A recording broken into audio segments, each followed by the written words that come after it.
This is a parts car. 1984 Volvo 245. Only 91,000 miles, but you can't tell that by the body. Quite rough. A tree fell on it. And then they popped out the dents and painted it with house paint. Let's go on an adventure. This is different from every other episode in the series. It's going to be episode 3, I think we're on. Getting the parts car. Episode 3. More of a vlog style. So if that's not your thing, episode 4 will be out soon, and we're going to dive deep into the fuel system on one of these guys, or actually the blue one. Well, welcome back. Episode 3. Feels like I do too many videos from the front seat of this truck. Any other vehicle. Episode 3 in the Volvo series. Today, parts car. That's right, parts car. I have found in Evergreen a car. He's asking $1,200. $1,200. And 91,000 miles for a 1985 Volvo 245. That's about all I know for it. It has low miles. Apparently there's a lot of body damage on it. A tree fell on it, and some not great automotive repairs were made, is from what I'm told. But low miles, the dash doesn't look too good, because if you leave them out in the sun, they're gonna crack. No way around that. Get a dash cover. It'll save your sanity. And also can cover up all those cracks after they do happen. It seems like everybody buys a dash cover after the fact. But, dash covers aside. Seats are in great condition. It runs great, he says. It's got the original steely 14-inch wheels, which is a problem on the other Volvo, which does not have the original wheels.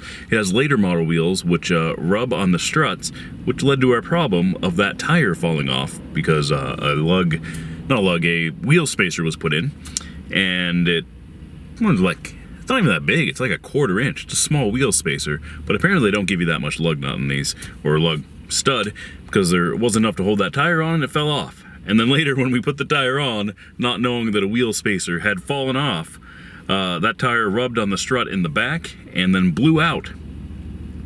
It was quite an adventure. That's why the thumbnail is what it looks like. That's why the thumbnail is what it looks like. So, that fell off. So, original 14-inch wheels, which is something, because just yesterday I purchased some wheel spacers, and actually spent like $100 in these wheel spacers. Damn. But I have the choice of cool rims. Now, $1,200. I just spoke to the guy on the phone. He said he's having some trouble finding the title, which is whatever for me. This might be a parts car. In fact, this thing has like 1/3 of the miles that the other car claims to have, and so it could be a whole lot of transplanting going on here. And it definitely has the distributor ignition control module I need, which were $250 a piece. So, because he can't find the title, I might just buy it as a parts car if he can't find that title. Not worry about the title, just bill a sale, use it for parts. And, which is a shame, but this is a perfect opportunity. It can't be registered without the title. He bought it from a gal in Washington, he moved, he says he lost it. He actually says he might find it by the time I get there. We will find out. Now, we're starting at a figure of $1,200, which is down from $1,800, because this guy lives up in, not Evergreen, Hungry Horse, middle of nowhere, Montana. It's a bit of a drive for me. I'm supplementing some of the costs because I'm going that way for work. Got to go up through Kalispell, then go up over the top through Glacier to Browning, Shelby, Cut Bank, and all that. But if I should buy this vehicle, it's going to be a long day because I'm going to go back home. I'm going to get the van, stick a U-Haul trailer on it. Now, can the 1989 Toyota van haul? No. It is no tow rating. Obviously, he wants the most for his investment. Also wants it sort of out of his hair. I want to pay the least. And somewhere in the middle of those two numbers, with some shrewd negotiation and whatnot, is the actual value of this vehicle. We're going to find out. As I explained before, I had to go high and far for this. In Missoula, for a running, driving Volvo 240. I can't get one for under $2,000, which is more than I'm willing to spend. But this one, running dry, and we're going to go below $1,000, I think. Maybe this will be an instruction video on how to barter. And, like, people think bartering is this contentious subject where there's, there's an attacker, there's a victor, there's a victim or whatever. That's not what's going on. It's a transactional relationship. As I explained, he wants the most for his vehicle, and I want to pay the least, and somewhere between those two figures is the value of the vehicle. Which in this case is honestly maybe $1,000. $1,000. And I'd be happy to pay $1,000 for it. I'm almost gonna try for a lot lower. If we can do parts only for $600 and he never has to see it again, beautiful, beautiful. We'll see what happens here. But maybe I'll mic up for that and you can, see parts of it there. Well, the guy just called me and shoot, he apparently just found the title. That cuts the price like in half. Not having a title. Well, getting the Volvo. Now, you shouldn't say that. You should not say that. Because there's a list of rules. And there's, a list of rules for everything. Everything is a list. Now, I do keep a list for everything. Cars, intimate relationships, everything is on a spreadsheet. I can tell you every single car I've ever owned, when I had it, and what happened to it. Now, many years ago, my dad said that I should be writing this stuff down to make a coffee table book about all the cars I was going through. Sort of a mini coup thing. Now, right now we just have a single family residence, but sometime in the future, I'd like a bit more land, live the dream, and I will display all my exploits right out front so everyone can see how good we've had it. Now, I'm over 50, and now there's many vehicles not on the list because I only add vehicles that are legitimate transportation that I use for some time, at least a month or so. Anything else doesn't count. Now, more like guidelines. How to buy cars. Now, this only applies to private sellers. Because a car lot, you don't want to deal with a car lot. And there's plenty of advice on how to buy cars from a car lot. It's a different animal entirely. And unless you're buying new, you shouldn't set foot on a car lot. Ever. New or warranty work. That's it. Now, I'd say this only applies to vintage cars. And a lot of these things are common sense and common decency and regular, normal social conventions. But for whatever reason, when people buy cars, all that seemingly goes out the window. The person you were buying a car from is a person. And they're most likely a reluctant seller. Or at least in my case, I usually am. Selling cars is my least favorite thing of the entire car thing. So if you're difficult to deal with, I'm just inclined not to deal with you at all. Say be respectful of people and their time. Be places when you say you're going to be there. You think this isn't bad? It isn't difficult. These are common sense things. But especially Facebook sellers. Facebook is the worst for selling, but it's Craigslist. They put a $5 fee to list your cars now. And so no one's really listing on there anymore except dealerships and scammers. So shoot, now there are some bad actors. You need to know your stuff. And if you don't know your stuff, bring somebody that does. And have the money. Do not arrange to see a vehicle if you're not coming with the money. Now this guy in this Volvo, he was asking $1,200. His price, he went down from 18 to 12. Now, you're not going to pay more than the listed price, 12. But if you're going out, in my possession here, now I don't mean to brag, but won $1,200, coming with the full asking price, even though I had mentioned bartering and agreeing on a price when I talked to the guy on the phone. I was at an expectation. He knows I'm coming out there. He knows that we're going to discuss things and that I would like a better price. I've already established that. So, but in case, I mean, when I spoke to you earlier, I said that there was a figure that I was hoping for somewhere around 600 and that I would buy it for somewhere around 1,000 if it came to that. Now that a title has been found, that $600 figure is not attainable at all. Realistically, best case scenario is 800, I think, and I would say 1,000 is very fair. I mean, but then again, I am prepared, and I've already decided that $1,200 is what I'm willing to pay.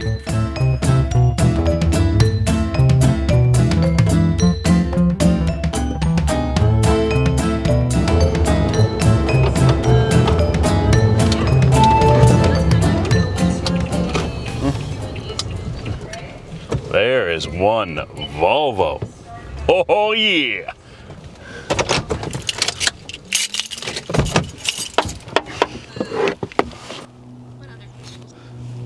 Here it is. He says it's about 5 minutes out, so we got a few minutes all to ourselves here. There's the top bit he was talking about. Oh, she is an automatic. Nice. Woo-hoo-hoo-hoo. Exciting. Let's open the hood here.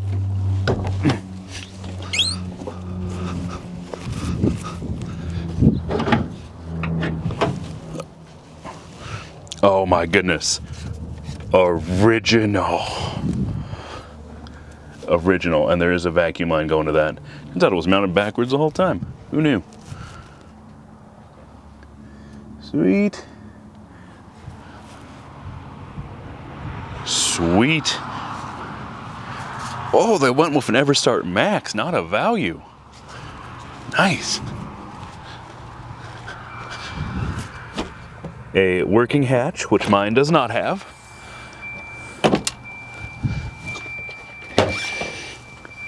No third row. Oh well, solvable problem. The tires are, I mean, seen worse things. Now we got to start this thing. Now, got a pressing question. We got, oh, there's a cat there. Start her up here.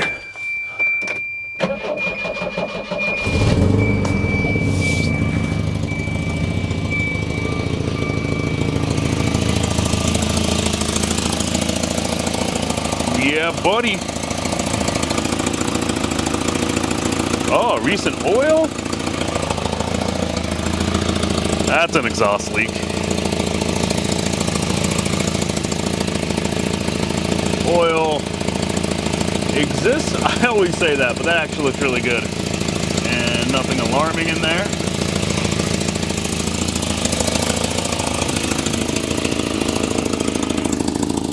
We can feel where that's coming from. Go there. I'm not seeing any blow by. That's nice.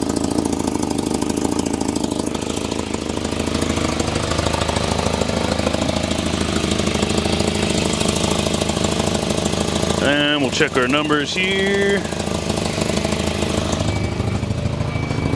Should say, oh, 83. Title and all.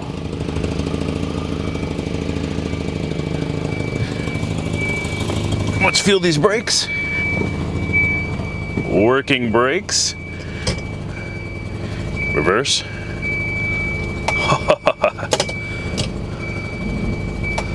Nice. She's ready to run. Let's give her some rip'ems here.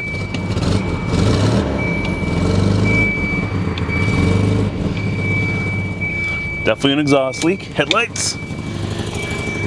Oh, nice power steering.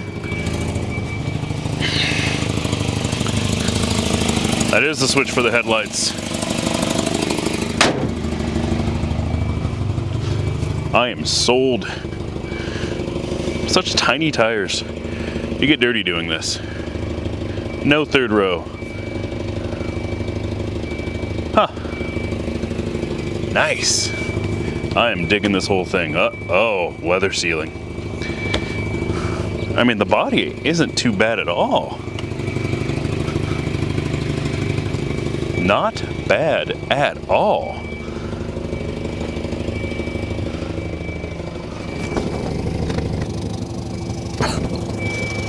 That's how bad that exhaust leak is. Sounds like there's another one in the muffler too. Okay, this side is dented up pretty good. This was fixed with house paint? Well, this is super cool. All right, exhaust leaks, dents all over it. I love it. How's it going? Good, yourself? Sorry, hope I didn't keep you waiting. Oh no, thanks for meeting me. Yeah, thank you. So this is the guy here. Yeah, this is it. I mean, I hope you don't mind, I already actually started it and I didn't drive anywhere or anything, but. Oh, I wouldn't have cared, yeah. Yeah, it's pretty straightforward, I guess. As you can see, here's where the tree, and then it looks like house paint, or I don't know what they did. Oh, I'm like, what the heck? That's fine. I've got kind of too bad because, I mean, aside from some like trim, it's not. I guess that's kind of. But it's not rusted or nothing. Yeah, I had It drives, we can take it for a spin if you want. Yeah, let's do that. Oh. So you live in Missoula, huh? Yeah. So it was nice. It's only about a half hour from Montana. That's what I always say to everybody. You know, it's kind of funny. I hate on Missoula, but it's kind of like the place I love to hate on, but I still like to go there. Like, and I have great in-laws, but I don't want to live at my in-laws. I hear you. So this was nice, but it's like this is kind of lighting a fire under me to make any spare money I can, so I can finish buying framing material for that and get into that at some point. Anyhow. well, I am liking it. So I think I'm going to be owning a Volvo. You said you had the title as well? Yep, I do. Right now, I'm trying to get my money out of it. All right. I bought it for $1,000 and I drove to Spokane to get it. I'm just being completely honest with you. I want to get my money out of it. If you can work with that. Yeah, yeah. You know, I'm a very shrewd negotiator, so I think we'll do that. We'll do. You're asking $1,200, and then. Are you good with that? Yeah, I'm good with that. And then. I really do think it's a fair price for it. Yeah, I think you're right in the right ballpark. I got a Scream at $1,000. I don't think. But then you had to drive and then I had to drive, and I got it home. I literally bought this car because of my sister having. I mean, it is an identical car, and I just loved it, and I love driving it. But it's like. Let's do this.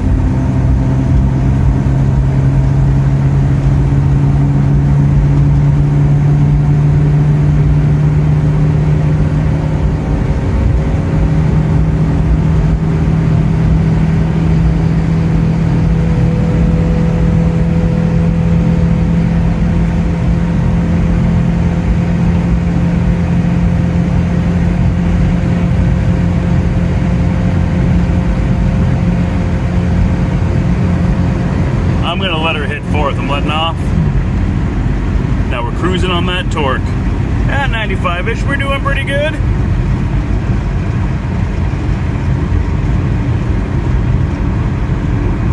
This car coming, will slow down a bit. I think I got a bulb out. Every time I push the brakes, that orange light over there flashes real quick, but what a treat. That is passing power. It's not much above 90, but you know, you shouldn't be passing above 90 anyway. This isn't a sports car. I just passed Dunkirk, Montana. There's, I don't know, was it Chester up here? Galena? Whatever. Everyone says these are slow. My speedometer is about 5 fast. So...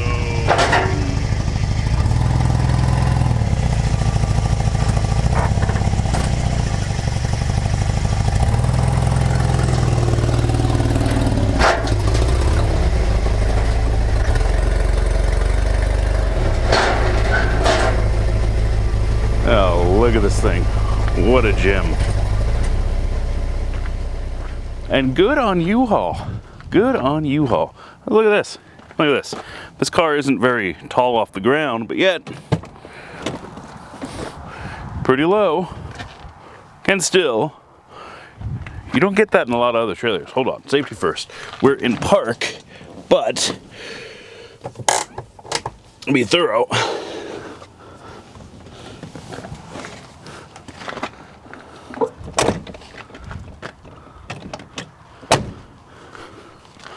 A good 2 feet hanging over the edge of it, but whatever. All the weight's over the 2 wheels there. And how do we get a trailer like this for personal use? I was looking over my U-Haul contract there, and it says that if anything should happen to this thing, that I'm out $5,000. That's what they say. So, can I just buy this trailer? $5,000? I think it's actually a good deal. And this one looks like she's used. So I think they got her money out of her already. Yeah, I see the trucks for sale, but I never see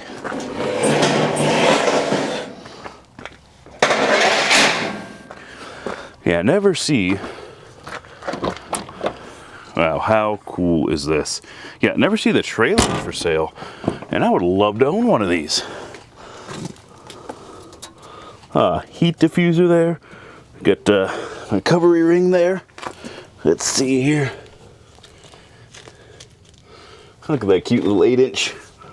I believe that's just a, not an 8-inch, Dana 30, I think. The Jeeps might also use that, but cool. Draining the gas tank. Dana 30. And look at all that space under there to work. If you owned this trailer, conceivably, this is just such a good design for trailer. Yeah, that I've been able to find. No one else makes a trailer like this. With that open bottom, with the convenient loading, with the right ride height. Every car hauler, and this, according to the paperwork, is good up to like 5,200 pound. So that'll haul just about any car. Shoot, like even most half-ton trucks you could put up on there. Might be pushing her a bit, but now we can look at this thing a bit closer. We've got decent tires. Yeah, should have looked at all this yesterday. Falcon tires, nice. But they're the wrong size. They're 185 7014s. Do they all match? I mean, we got some decent tread here. Yeah, those match. Hey, don't step there.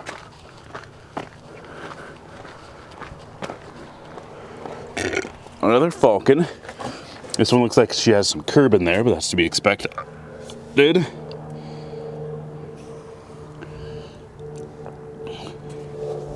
Oh shoot, I was gonna go all gung-ho and maybe swap some stuff out and get my other rims on here, but look at that tread there. This looks pretty good. I might have scored in it. Doesn't even need tires. Dude, saving like 500 bucks right there. Well, a tale of two Volvos. Here we've got running, driving, 1984 Volvo. And as you can see on this, this is very rough. I'm told a tree fell on it and then they fixed it they popped out the dents, and it looks like they used house paint on the thing. Oh, by the way, got these rims. These are some good looking Volvo rims. That's gonna look really good on there. I could use some new tires. We'll get to that. One thing at a time. But nice looking rims. So this folds up like that. And oh shoot, both sides are on that. So as far as getting her out,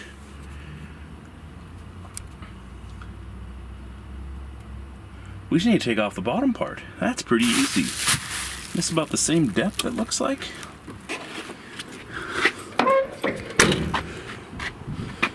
Basically, I have a full thing of parts for the thing. Or, that's too unambitious. I think what we really need is two running Volvos. Two. Hey, we got a full thing of spare parts here. Lucky me. Well, thanks for watching. I guess I'm looking for input from you guys, specifically down in the comments below, about what it is you think we're going to do for this thing. I mean, this says 91,000 miles. It's in mechanically excellent shape. There's a few things wrong with that. I'll get to that in a second. The body is terrible. It looks like a beater, junk, or whatever. The tree incident I spoke about before. So I'm at an Exxon, and I go inside, and I'm buying a brush, because my children all have hair and forgot a brush, and some water. And as I'm walking out, a homeless guy starts talking to me. Now, I've been through this chat probably 1,000 times. Building rapport before he asks for money. Now, it's a thinly veiled scheme, and you see right through it. And I imagine this is what every woman feels like when she goes to a bar. Yeah, he's about to ask, but I turn, and I turn towards this vehicle here, and then he stops mid-sentence and says, "Oh, have a nice day, sir." Obviously, I drive this. I'm not in a position to be giving anybody money.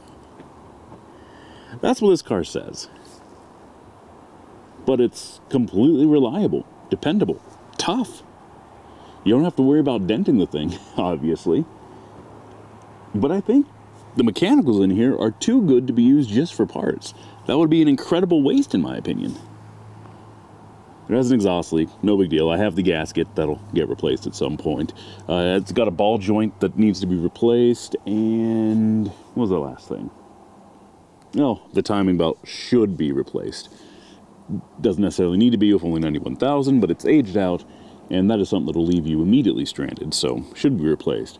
So I'm not sure what to do with this thing Tell me your thoughts below, and thanks for watching. So subscribe, do that whole thing for episode 4. We're going to dive deep into the fuel injection system, not on this one, but on the vehicle that doesn't work, and we'll be getting that running soon.